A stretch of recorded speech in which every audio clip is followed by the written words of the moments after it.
Hello friends, welcome to 108 astro. आज हम बात करेंगे कुंडली में उच्च ग्रहों के बारे में कि किस स्थिति में कुंडली के अंदर जो हमारे प्लैनेट्स हैं, 9 प्लैनेट्स जो हैं, वो किस कंडीशन में, कौन से प्लैनेट्स उच्च के माने गए हैं, किस राशि में वो उच्च के होते हैं और किस चीज़ का ध्यान रखना चाहिए देखते समय कि प्लैनेट उच्च का है या नहीं। एंड में ये देखेंगे कि नवमांश में ऐसे 2 रूल हैं नवमांश कुंडली के अंदर जहाँ पर ये उच्च वाली स्थिति ग्रहों की उच्च नहीं रहती। तो बात करते हैं कुंडली के अंदर उच्च ग्रहों के बारे में। तो सबसे पहला जो ग्रह है जिसे आत्मा का कारक माना गया है, पहला है कुंडली में ग्रहों का राजा कहा गया है, वो है सूर्य। सूर्य को मेष राशि में उच्च का माना गया है। अब मेष राशि के अंदर अगर सूर्य उच्च का है तो इसका ये मतलब नहीं है कि पूरे मेष राशि के जो 30 डिग्री होती है हमारे भचक्र में, जो पूरा 360 डिग्रीज का जो राउंड है, उसमें हर राशि को 30 डिग्री ईच मिला हुआ है, यानी ओवरऑल 12 राशियों से 360 डिग्री बनता है। तो पूरे 30 डिग्री मेष राशि के अंदर सूर्य उच्च के नहीं होते।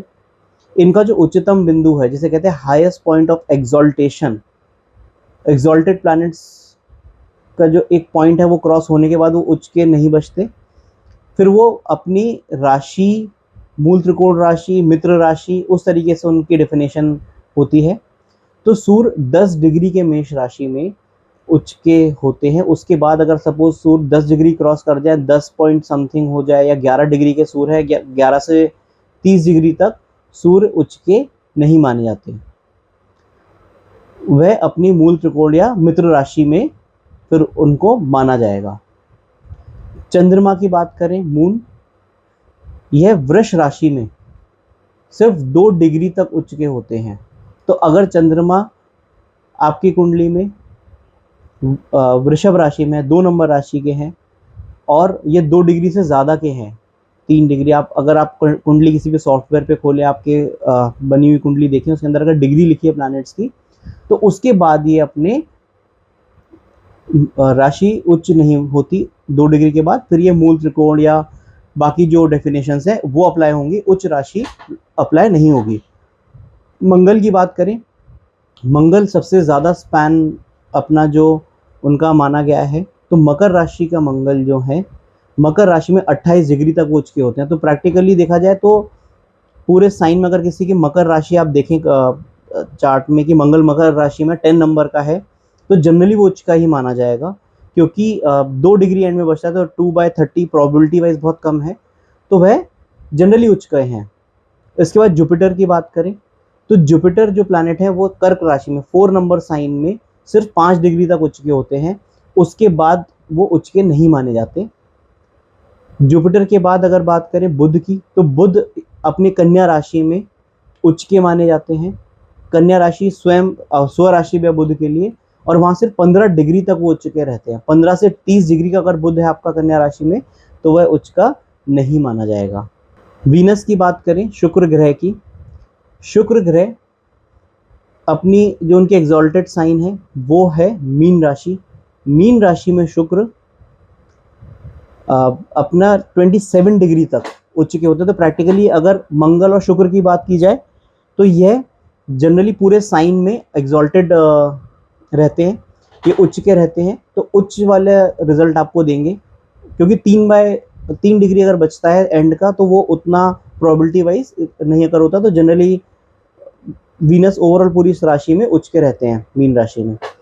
शनि की बात करें तो शनि अपने उच्च राशि उनकी तुला राशि है। तुला राशि में शनि 20 डिग्री तक उच्च के होते हैं। उसके बाद वह इनकी मूल त्रिकोण या मित्र राशि वाली डेफिनेशन लग जाएगी, और 20 डिग्री से 30 डिग्री तक वह उच्च के नहीं होते। तो अगर आप कहते हैं प्लैनेट उच्च का है, मतलब वो शनि 0 से 20 डिग्री का ही उच्च का माना जाएगा। तो ये थी उच्च राशियां प्लैनेट्स की, और उसमें ध्यान देने वाली बात यानी उनकी डिग्री। बहुत सारे कॉम्बिनेशन होते हैं जहां पर उच्चता भंग हो जाती है, तो हम उसको डिटेल में किसी वीडियो में कवर करेंगे।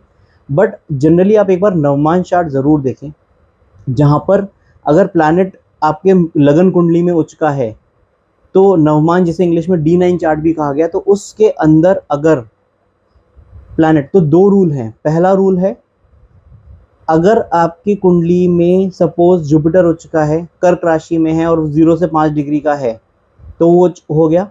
बट अगर वो नवमांश में नीच का हो जाए, सपोज मकर में हो जाए, तो यह एक उच्च भंग योग माना जाएगा।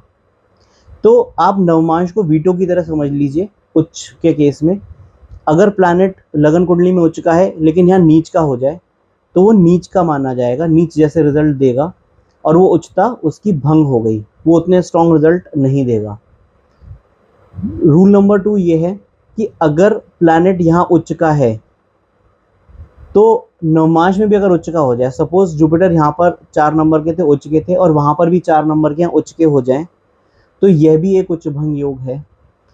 क्योंकि आप ऐसा सोचिए कि पॉजिटिव इंटू पॉजिटिव अगर केमिस्ट्री की भाषा में कहा जाए तो वो नेगेटिव हो जाता है, पॉजिटिव इंटू इधर नेगेटिव नेगेटिव हो जाता है। सो ये 2 रूल बहुत इंपॉर्टेंट है। किसी भी कुंडली के विश्लेषण में, अपनी कुंडली के या किसी की भी कुंडली में आप चेक करें तो ये ज़रूर देखें कि नवमांश में प्लैनेट की क्या स्थिति है। अगर नवमांश में प्लैनेट की स्थिति नीच है या उच्च प्लैनेट की स्थिति उच्च है तो वह उच्च भंग माना जाएगा और प्लैनेट उच्चतम रिजल्ट नहीं देगा। आगे आने वाले वीडियोस में मैं ये भी कवर करूंगा कि अगर पर्टिकुलर प्लैनेट उच्च का है तो किस तरीके के रिजल्ट देगा, उच्चता भंग कैसे होती है, और फर्दर नीच प्लैनेट्स कैसे होते हैं, नीचता भंग में क्या होता है।